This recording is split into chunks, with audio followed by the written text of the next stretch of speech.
समाजवाद का विकास कैसे हुआ, यानी class 10th history chapter number 2 का सबसे इंपॉर्टेंट टॉपिक है कि समाजवाद का विकास कैसे हुआ। प्यारे बच्चे, इससे पहले वाले क्लास में हम लोग पढ़े हुए थे कि समाजवाद की शुरुआत कैसे हुई थी, लेकिन आज के टॉपिक में हम लोग पढ़ने वाले हैं कि विकास कैसे हुआ था, यानी शुरुआत तो भी हो भी गई और उसका विकास भी हुआ, उसमें जो है वृद्धि भी हुआ, तो कैसे हुआ था।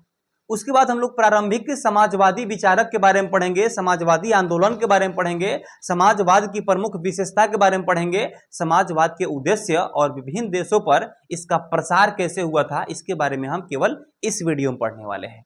इसके बाद वाले वीडियो में फिर हम लोग पढ़ेंगे कार्ल मार्क्स के बारे में।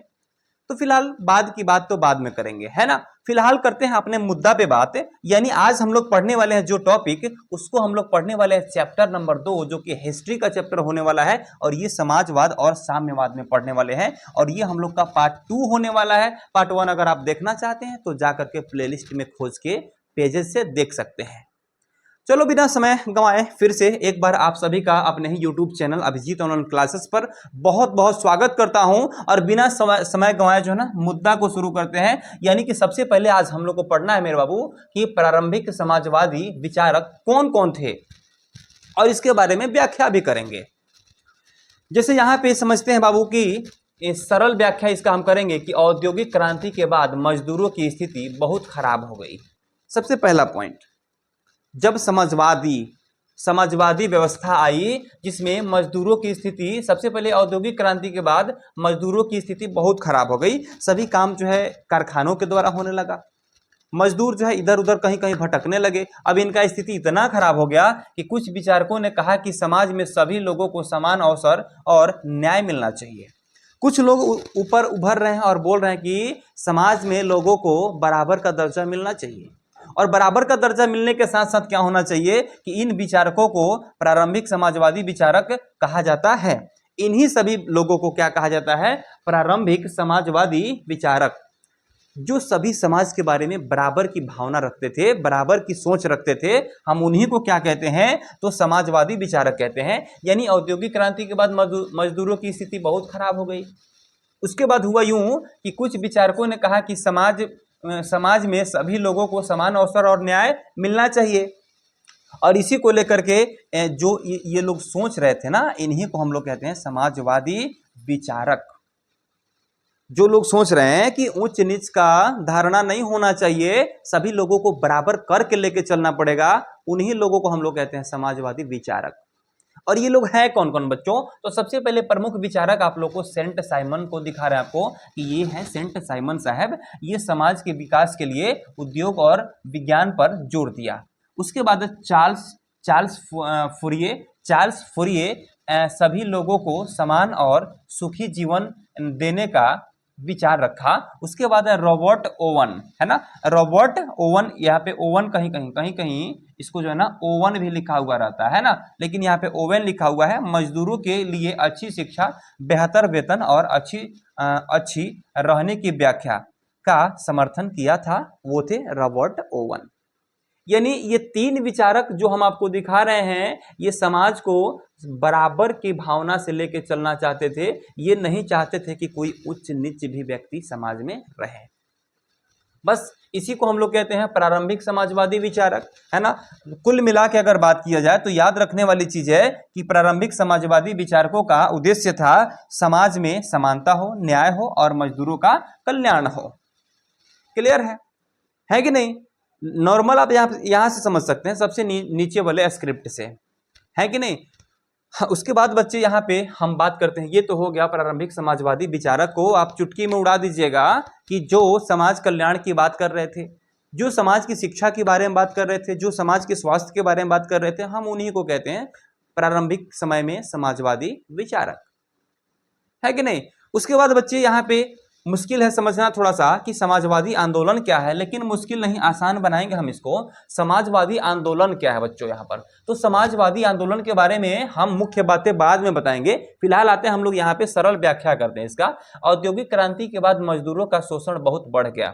जैसे ही उद्योग बढ़ा, मजदूरों का शोषण बढ़ गया, और जैसे शोषण बढ़ता है, मजदूरों ने अपने अधिकारों के लिए आवाज उठाई। शोषण बढ़ेगा तो कोई तो आवाज उठेबे करेगा, है ना। जैसे ही इन्होंने आवाज उठाई, इसी के परिणाम स्वरूप समाजवादी आंदोलन की शुरुआत हुई। इसी के परिणाम स्वरूप समाजवादी आंदोलन की शुरुआत हुई। और जैसे ही शुरुआत हुई, यहाँ पे इस आंदोलन का उद्देश्य समाज में समानता, न्याय स्थापित करना था। और यहाँ पे अगर देखें मुख्य बातें इसकी क्या थी समाजवादी आंदोलन की, तो 19वीं सदी में यूरोप में समाजवादी आंदोलन तेजी से बढ़ा। 19वीं सदी में यूरोप यानी यूरोप महादेश में जितने भी देश थे वहां पे समाजवादी आंदोलन तेजी से बढ़ा। और उसके बाद होता है क्या, दूसरा नंबर में मजदूरों ने संगठित होकर हड़तालें, प्रदर्शन और आंदोलन कर दिए। मजदूर इकट्ठा होकर के कई प्रकार के हड़ताल किए, कई प्रकार के आंदोलन किए, कई प्रकार के जो है ना यहाँ पे हड़ताल और आंदोलन प्रदर्शन करने लगे। तीसरा नंबर में है कि मजदूरों ने 8 घंटे काम, अच्छा वेतन और बेहतर जीवन की मांग की। इन लोगों से जब औद्योगिक क्रांति आई उस समय इन लोगों से 16-16 घंटा काम लिया जाता था। कितना घंटा? 16-16 घंटा। और उचित वेतन भी नहीं दिया जाता था। अब इन्होंने क्या किया कि आंदोलन कर दिया, प्रदर्शन कर दिया, जगह जगह हड़तालें करने लग गए। उसके बाद होता ये कि इन लोग का मांग यहाँ पे ये था कि 8 घंटे काम दो और बेहतर उसका वेतन दो, है ना। उसके बाद यहाँ पे चौथा नंबर में बात करें तो कई देशों में समाजवादी पार्टियां और संगठन बने। कई देशों में समाजवादी पार्टी यानी जो समाज से प्रेम करते थे वे पार्टियां बनाए गए। उसके बाद पांचवा नंबर की बात करें तो इन आंदोलनों ने आगे चलकर समाजवाद और साम्यवाद के विचारकों को बहुत मजबूत कर दिया। बस इन्हीं लोगों ने, इन्हीं लोग विचारक लोग मिल करके और ये लोग मजदूर मिल करके, है ना। आगे बढ़े, कुल मिलाकर के बात करें बच्चों तो याद रखने वाली चीजें हैं कि समाजवादी आंदोलन का मुख्य लक्ष्य क्या था, तो समाज में समानता, न्याय और मजदूरों का कल्याण करना। बस सिंपल है कि नहीं। तो यहाँ पे ये हो गया समाजवादी आंदोलन। अगर कहता है आपके एग्जाम में कि समाजवादी आंदोलन की व्याख्या करें, ऐसे व्याख्या कर दीजिएगा। अगर मुख्य बातों को पूछता है तो यहां से लिख दीजिएगा, है कि नहीं। चलो बच्चों आगे बात करते हैं। अब यहां से तो आप चुटकी में उड़ा सकते हैं इस पॉइंट को अपने एग्जाम में, है कि नहीं। चलो बच्चों अगला पॉइंट हम लोग का होने वाला है ये कि समाजवाद की प्रमुख विशेषता क्या है। प्रमुख विशेषता, चलो इसकी विशेषता को थोड़ा सा हम बताते हैं आपको। समाजवाद की प्रमुख विशेषता यह थी कि समाजवाद में सभी लोगों को समानता का अधिकार दिया जाता है ना। समाजवाद की प्रमुख विशेषता के बारे में बताते हैं कि समाजवाद की विशेषता होती क्या है ना। तो यहाँ पे बराबर का अधिकार दिया जाता है, सभी लोगों को समान अवसर और सुविधाएं मिलती है। समाजवाद में धन और संपत्ति का समान वितरण किया जाता है। ये नहीं है कि कोई पूंजीपति हो जाए और कोई गरीब हो जाए, ऐसे नहीं होना चाहिए बाबू। तो इसलिए यहाँ पे धन और संपत्ति का समान वितरण किया जाता है। चौथा नंबर की बात करें तो मजदूरों और गरीबों के अधिकारों की रक्षा की जाती है। जो लोग मजदूर हैं, जो लोग किसान हैं, जो लोग गरीब हैं, उनके अधिकारों की रक्षा की जाती है।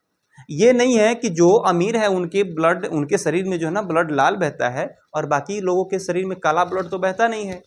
सभी लोग जो जन्म ले लिए हैं अपना स्वतंत्र अधिकार के लिए जन्म लिए हैं और सभी का यह अधिकार बनता है कि यहाँ अपने हिसाब से कोई काम कर सकते हैं, है ना। और उसके लिए जो लड़ता है वही समाजवादी पार्टी है। और मजदूरों और गरीबों के अधिकारों की रक्षा की जाती है इसमें। और समाजवाद का उद्देश्य समाज में न्याय, भाईचारा और शांति स्थापित करना है। बस यही है समाजवाद, इसकी विशेषता यही है ना। तो चलिए यहाँ पे जो है समानता, न्याय मिलना चाहिए बिल्कुल भी, ये तो भली भांति आप लोग भी समझ रहे हैं कि नहीं। चलो बच्चों आगे बढ़ते हैं, यहाँ पे ज़्यादा कुछ सोचने वाली बात नहीं है। अब चलते हैं हम लोग समझते हैं बच्चों कि आखिर समाजवाद के उद्देश्य। समाजवाद के उद्देश्य को भी मैंने आपको बता दिया कि इसका उद्देश्य है समाज में समानता स्थापित करना, सभी लोगों को समान अवसर प्रदान करना, सभी के लिए न्यायपूर्ण समाज की स्थापना करना, मजदूरों और कमजोर वर्ग का शोषण को जो है ना समाप्त कर देना। बिल्कुल भी किसी का शोषण नहीं होना चाहिए, सभी लोग स्वतंत्र जीवन जीना चाहते हैं। धन और संपत्ति का समान वितरण करना, ये धरती से जो भी धन निकल रही है, कहीं से कल कारखाने से जो भी धन निकल रहे हैं उसको बराबर बांटना है। ये नहीं कि कोई अमीर व्यक्ति जो है काम करता है तो 1 घंटा काम करेगा, मजदूरी भी बढ़िया लेगा, और गरीब व्यक्ति तो 16 घंटा काम करवाइए और उसको उचित वेतन भी नहीं दीजिए। ऐसे नहीं होना चाहिए, समाजवाद में ऐसे नहीं होता है कि नहीं। अगला पॉइंट है यहाँ पर कि समानता, न्याय और भाईचारा समाजवाद का लक्ष्य है। याद रखना आप लोग, समाजवाद का लक्ष्य क्या है? समानता, न्याय और भाईचारा। ठीक है, बस इसका ज्यादा कोई उद्देश्य नहीं है। और अब हम समझते हैं थोड़ा सा विभिन्न देशों में समाजवाद का प्रसार कैसे हुआ था, है ना। तो सबसे पहला चीज तो यहाँ पे समझेंगे विभिन्न देशों में समाजवाद का प्रसार कैसे हुआ और किन किन देशों में सबसे पहले हुआ था, है ना। तो सबसे पहला पॉइंट यहाँ पे है रूस। 1917 की क्रांति के बाद रूस में समाजवाद को अपनाया गया। कब अपनाया गया था? तो 1917 की क्रांति के बाद रूस में समाजवाद को अपनाया गया था। सवाल ऑब्जेक्टिव में आता है कि रूस में समाजवाद को कब अपनाया गया था। तो रूसी क्रांति के बाद, रूस की क्रांति 1917 वाला जो क्रांति हुआ था उसके बाद समाजवाद को अपनाया गया और पूरे देश में लागू किया गया। रूस में सबसे पहले समाजवाद को अपनाया गया और पूरे देश में जो है इसको प्रसारित कर दिया गया। जैसे यहाँ पे चीन में भी समाजवाद को अपना लिया गया। कब अपनाया गया था? तो 1949 के बाद चीन में साम्यवादी क्रांति के बाद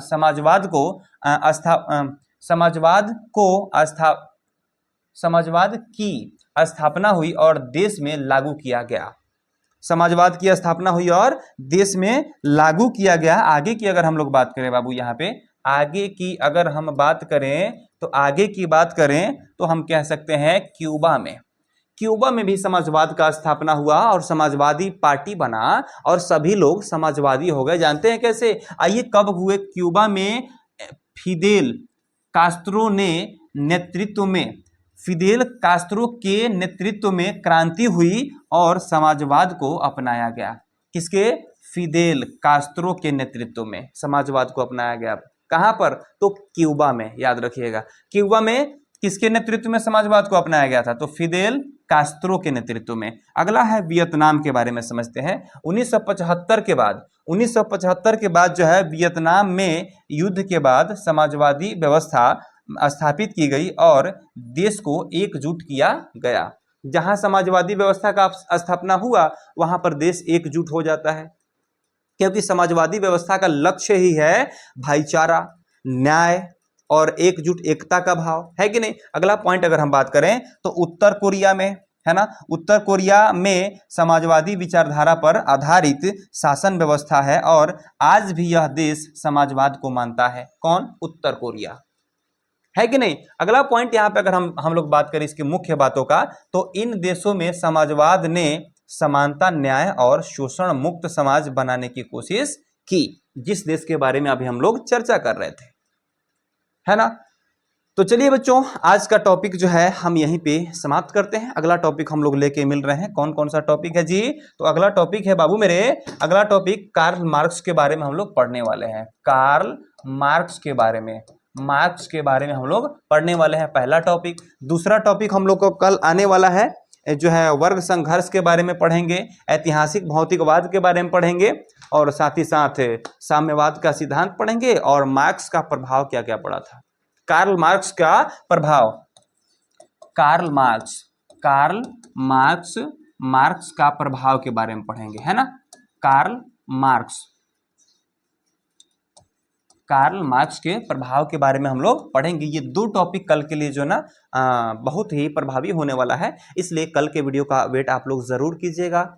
तो चलिए बच्चों, अगर आज का क्लास आज आपको अच्छा लगा होगा तो एक बार वीडियो को लाइक ज़रूर कर दीजिएगा जाते जाते, और हमसे हमेशा जुड़ने के लिए, अगला टॉपिक सबसे पहले पाने के लिए चैनल को सब्सक्राइब करके बेल आइकन को ज़रूर दबा लीजिएगा। मिलते हैं अगले क्लास में, तब तक के लिए सभी मेरे प्यारे लड्डुओं को tata, good bye, love you.